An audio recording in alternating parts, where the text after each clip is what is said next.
যারা আওয়ামী লীগকে আবারও রাজনীতিতে পুনর্জন্ম দেওয়া, নির্বাচনে অংশগ্রহণের সুযোগ করে দেওয়া এরকম চিন্তা করছে, এরা প্রত্যেকেই ক্ষমতালোভী। নানা রকমের কথা বলে এক ধরনের অস্বচ্ছ ধারণা দেওয়ার চেষ্টা করছেন বিএনপি নেতারা যে আওয়ামী লীগকে নিষিদ্ধ করা ঠিক হবে না। বিএনপি কেন আওয়ামী লীগকে নির্বাচনে আনতে চায় আর অন্তর্বর্তীকালীন সরকার এ ব্যাপারে আলোচনা চলছে আওয়ামী লীগের রাজনীতিতে ফেরা এবং পরবর্তী নির্বাচনে অংশগ্রহণ নিয়ে। শেখ হাসিনার পক্ষে লড়াই করব ট্রাইব্যুনালে। আসসালামু আলাইকুম সম্মানিত প্রিয় দর্শক, আজকের খুবই গুরুত্বপূর্ণ একটি ভিডিওতে আপনাকে জানাই স্বাগতম। দর্শক, বর্তমানে কিন্তু বাংলাদেশের রাজনীতির অবস্থা খুবই ভয়াবহ, কারণ ডক্টর ইউনূসকে উৎখাতের জন্য দেশের ভিতরে শুরু হয়েছে নানা রকম ষড়যন্ত্র। বিশেষ করে আওয়ামী লীগকে দেশে ফিরিয়ে আনতে চলছে নানা রকম চক্রান্ত। তবে কি ডক্টর ইউনূসের সময় শেষ হয়ে এসেছে? হ্যাঁ দর্শক, এই বিষয়টির বিস্তারিত নিয়ে কিন্তু আমাদের কাছে খুবই গুরুত্বপূর্ণ একটি রিপোর্ট রয়েছে। চলুন দর্শক, আগে আপনাদের সেটি দেখিয়ে আনি। আওয়ামী লীগকে পুনর্জন্ম দেওয়া বা আওয়ামী লীগকে রাজনীতিতে সুযোগ দেওয়ার জন্য কেউ কেউ বা কোন একটি মহল উদ্গ্রীব হয়ে আছে।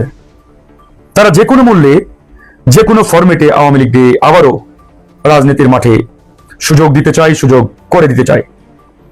তো যারা আওয়ামী লীগকে আবারও রাজনীতিতে পুনর্জন্ম দেওয়া, রাজনীতিতে তাদেরকে রাজনীতি করার সুযোগ করে দেওয়া, নির্বাচনে অংশগ্রহণের সুযোগ করে দেওয়া এরকম চিন্তা করছে, এরা প্রত্যেকেই ক্ষমতার জন্য একবারে পাগল হয়েছে এবং ক্ষমতালোভী। ক্ষমতা কেন্দ্রিক চিন্তা ছাড়া দেশ, জাতীয় জনগণের বিষয়ে এদের ন্যূনতম কোনো মাথা ব্যথা নেই।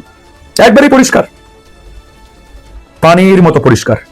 যে বা যারা আওয়ামী লীগকে পুনর্জন্ম দেওয়ার জন্য চিন্তা করছেন বা আওয়ামী লীগকে পুনর্বাসনের চিন্তা করছেন, এরা প্রত্যেকেই স্বার্থান্বেষী, ক্ষমতালোভী। একটা বাড়ির জন্য তারা ভাবে না যে আওয়ামী লীগের মতো একটা কালসাপ যদি বাংলাদেশে পুনঃপ্রতিষ্ঠা হয় বা পুনর্জন্ম লাভ করে, তাহলে এদেশের জনগণ, এদেশের মানুষ একবারে তছনছ হয়ে যাবে। আপনি একটাবার কি ভেবে দেখেছেন যে এখনই মানে গণহত্যা চালানোর মাত্র 3 মাস, এই 3 মাসে আওয়ামী নেতাদের যখন গ্রেপ্তার করে কারাগারে তোলা হয়, তারা কোর্টকে পর্যন্ত হুমকি দেয়, জাজদের হুমকি দেয়, আদালতকে হুমকি দেয়। গতকাল কামরুল, অনেকে তাকে ভীমরুল বলে থাকেন, সাবেক খাদ্যমন্ত্রী, এই কামরুল আমাদের কোর্টকে চোখ রাঙ্গিয়ে হুমকি দিয়েছেন যে এই দিন সেই দিন নয়, বা এই দিন শেষ দিন নয়, আরো দিন আছে। তার মানে চিন্তা করে দেখেন, এরকম একটা অবস্থায় তারা আমাদের কোর্টকে হুমকি দিচ্ছে, সরকারকে হুমকি দিচ্ছে। তারা যদি একটা বার সুযোগ পেয়ে যায় বা আমরা সুযোগ দেই, চিন্তা করে দেখেন এই দেশকে তারা কিভাবে তছনছ করে দেবে। সেখানে আপনি আওয়ামী লীগের পক্ষে অ্যাডভোকেসি করছেন, আওয়ামী লীগের পক্ষে দালালি করছেন, আওয়ামী লীগকে পুনর্জন্ম দেওয়ার জন্য উঠে পড়ে লেগেছেন। একবারই পরিষ্কার। আমি একটা কথা 5ই আগস্ট থেকে বারবার বলে আসছি যে আমরা একটা জায়গায় ভুল করছি। কি ভুল? আমরা আওয়ামী লীগের প্রতি সদয় উদার, এই যে আওয়ামী লীগের প্রতি আমরা উদারতার পরিচয় দিচ্ছি, সদয় হচ্ছি, এই উদারতার খেসারত আমাদেরকে ভয়ঙ্কর ভাবে আওয়ামী লীগ ফিরিয়ে দেবে একটা সময়, এবং সেটি খুব বেশি দিন দেরি করতে হবে না। অলরেডি শুরু হয়েছে। চতুর্দিক থেকে, নানা জায়গা থেকে আওয়ামী লীগ ক্ষুধার্ত বাঘের মতো, হায়েনার মতো থাবা দেওয়া শুরু করেছে ঝটিকা মিছিলের মাধ্যমে। এটা কি অ্যালার্মিং নিউজ নয় আমাদের জন্য? 4 মাসের মধ্যে তারা যদি ঝটিকা মিছিল করার দুঃসাহস দেখায়, তাহলে 1 বছর পরে তারা কি করবে একটাবার কি চিন্তা করে দেখেছেন? আমরা কি একটাবার ভেবে দেখেছি যে তারা 1 বছর পরে কি করতে পারে?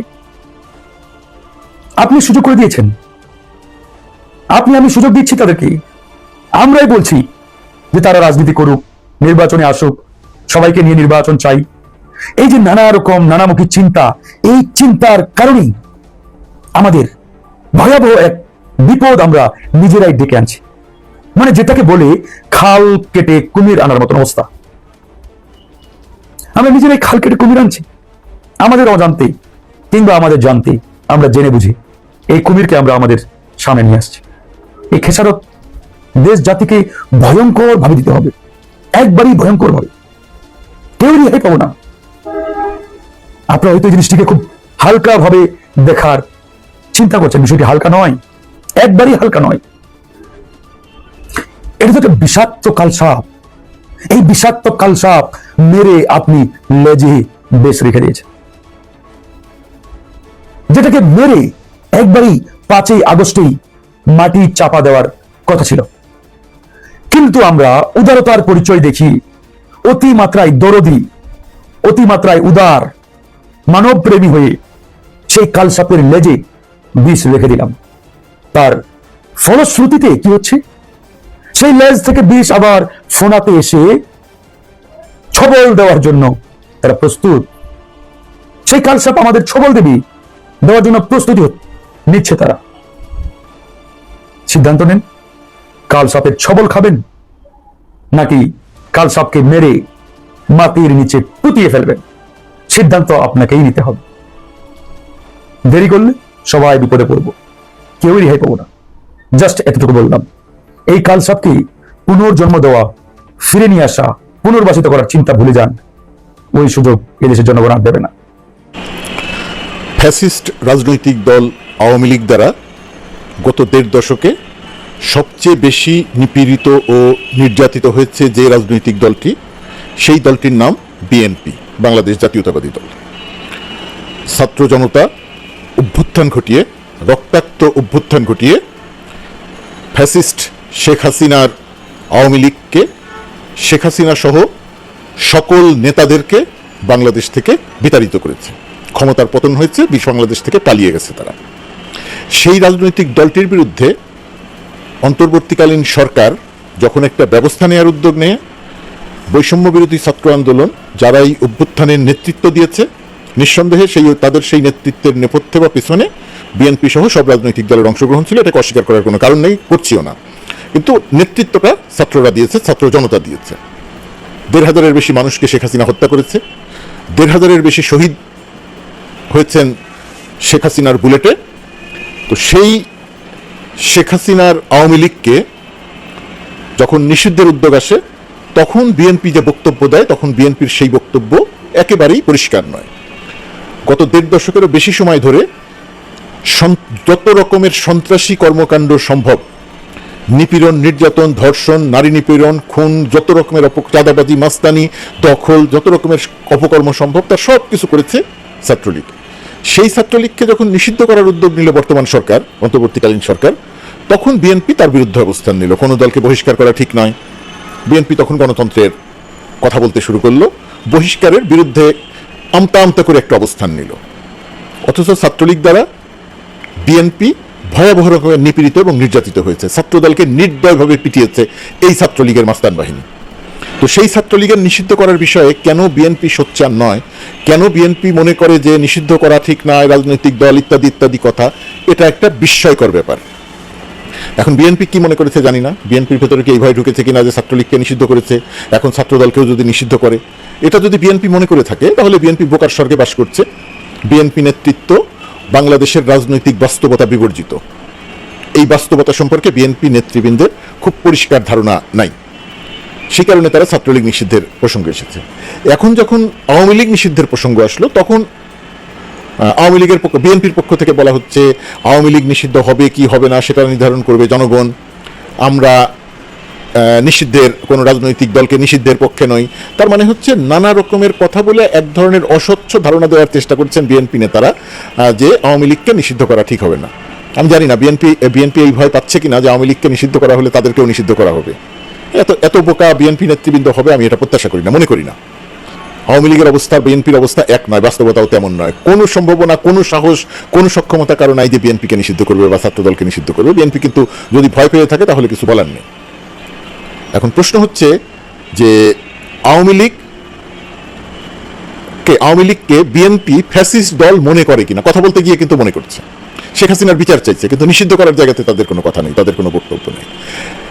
এটা বিএনপির রাজনীতিকে ভয়াবহ রকমের প্রশ্নবিদ্ধ করছে। নির্বাচনেই যদি আওয়ামী লীগ অংশ নেয়, তাহলে একটা ফ্যাসিস্ট রাজনৈতিক দলকে বাংলাদেশে রাজনীতি করার সুযোগ করে দেওয়া হলো। নির্বাচনেই যদি আওয়ামী লীগ অংশ নিতে পারে, তাহলে 1,500-এর উপরে শহীদের রক্তের সঙ্গে বেইমানি করা হলো। তাহলে বিএনপির বক্তব্যটা কি? আবার তত্ত্বাবধায়ক সরকারের প্রধান ডক্টর মোহাম্মদ ইউনূস ডেইলি স্টারের সঙ্গে সাক্ষাৎকারে বলছেন, যেহেতু বিএনপি ইতিমধ্যেই বলেছে যে আওয়ামী লীগ নির্বাচনে অংশ নিলে তাদের কোনো সমস্যা নাই, সুতরাং ডক্টর ইউনূস অন্তর্বর্তীকালীন সরকার বিএনপির সঙ্গে কোনো বিরোধে জড়াতে চায় না। বিএনপি যদি মনে করে আওয়ামী লীগ অংশ নিতে পারে নির্বাচনে, তাহলে তত্ত্বাবধায়ক সরকার ওই জায়গাতে ছাড় দিবে, কঠোর হবে না, তারা বিচার করবে, কিন্তু আওয়ামী লীগকে নির্বাচনে অংশ নিতে দিবে। প্রশ্ন হচ্ছে, এত বড় ফ্যাসিস্ট একটি রাজনৈতিক দল, গণহত্যাকারী একটা রাজনৈতিক দল, গণতন্ত্র ধ্বংসকারী একটি রাজনৈতিক দল কেন বিচার ছাড়া নির্বাচনে অংশ নিতে পারবে এবং সেই জায়গাটিতে বিএনপির আমতা আমতা অবস্থান থাকবে, পরিষ্কার বক্তব্য থাকবে না? এটা একটি বিস্ময়কর রকমের প্রশ্ন। এই প্রশ্নের জবাব বিএনপিকে পরিষ্কার করতে হবে। বিএনপি যদি এই প্রশ্নের জবাব পরিষ্কার না করে, আখেরে ক্ষতি বিএনপিরই হবে, এটা বিএনপিকে বুঝতে হবে। এখন আওয়ামী লীগের রাজনীতি যদি বলি, একটি সমীকরণ তৈরি করার চেষ্টা করা হচ্ছে যে শেখ হাসিনার অপকর্ম দিয়ে বঙ্গবন্ধুকে বা শেখ মুজিবকে বিচার করা হবে না। এখন আসেন যে জায়গাটাতে আলোচনা করা দরকার, যে সমীকরণটি দাঁড় করানোর চেষ্টা করা হয় যে শেখ হাসিনা খারাপ কিন্তু আওয়ামী লীগ ভালো, শেখ হাসিনা ফ্যাসিস্ট, শেখ হাসিনার এই ফ্যাসিজমের আচরণ দিয়ে শেখ মুজিবুর রহমানেরকে মূল্যায়ন করা যাবে না। এটা কি আসলে সত্যি? খেয়াল করে দেখবেন, শেখ হাসিনা যত অপকর্ম করেছে, ব্যাংক লুট করেছে, মানুষ হত্যা করেছে, গুম করেছে, ছাত্র জনতাকে নির্বিচারে গুলি করে হত্যা করিয়েছে, টাকা পাচার করিয়েছে, রাতের ভোট দিনে করেছে, এই যে যত রকমের অপকর্ম, সব রকমের অপকর্মের সঙ্গে ব্যবহার করেছে শেখ মুজিবের ছবি। শেখ মুজিবের ছবি ব্যবহার করে ব্যাংক লুট করেছে, শেখ মুজিবের ছবি ব্যবহার করে নারী ধর্ষণ করেছে ছাত্রলীগ, শেখ মুজিবের ছবি ব্যবহার করে আওয়ামী লীগ মানুষকে গুম করেছে, শেখ মুজিবের ছবি ব্যবহার করে আওয়ামী লীগ ছাত্র জনতার উপরে নির্বিচারে গুলি করেছে। ওই যে বুলেট, এক একটি বুলেটের মাথায় শেখ মুজিবের ছবি দেখেছে বর্তমান প্রজন্ম ছাত্র জনতা। শেখ মুজিবের ছবি বুলেটের মাথায়, ওই বুলেট আঘাত করেছে ছাত্র জনতাকে, নির্বিচারে ছাত্র জনতা শহীদ হয়েছে। আওয়ামী লীগ কোনো বিরোধী দল রাখেনি। ৭৩-এর ডাকসু নির্বাচনে ব্যালট বাক্স চুরি করেছে, ব্যালট বাক্স লুট করেছে। খন্দকার মোস্তাককে জেতানোর জন্য ৭৩-এর নির্বাচনে ব্যালট বাক্স হেলিকপ্টারে করে চুরি করে আনা হয়েছে। বাংলাদেশে ব্যালট বাক্স ছিনতাই, নির্বাচনে কারচুপি, নির্বাচনে ভোট ডাকাতি বঙ্গবন্ধুর সময় ১৯৭৩ সালে শুরু হয়েছে। এটা আমরা বলতে চাই না, এটা আমরা আলোচনা করতে চাই না। এখানে আমরা একটা মিথ তৈরি করে রেখেছি যে আওয়ামী লীগ মুক্তিযুদ্ধের নেতৃত্ব দানকারী রাজনৈতিক দল। হ্যাঁ, নেতৃত্ব সেই সময় আওয়ামী লীগই ছিল, অন্যান্য ছোট আরো অনেক দল ছিল, সব দলের অংশগ্রহণ ছিল, বাংলাদেশের প্রায় সব মানুষ মুক্তিযুদ্ধে অংশ নিয়েছিল।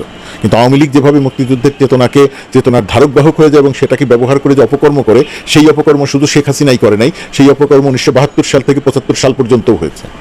বাংলাদেশে প্রথম ক্রস ফায়ারের ঘটনা ঘটেছে সিরাজ শিকদারকে হত্যা করে। শেখ মুজিব যখন বলেছেন আজ সিরাজ শিকদার কোথায়, সিরাজ শিকদার, তো সিরাজ শিকদারকে হত্যা করে তো ক্রস ফায়ারের ঘটনা ঘটেছে। তো সেই কাজটা কে করেছে? শেখ মুজিবের সরকার করেছে।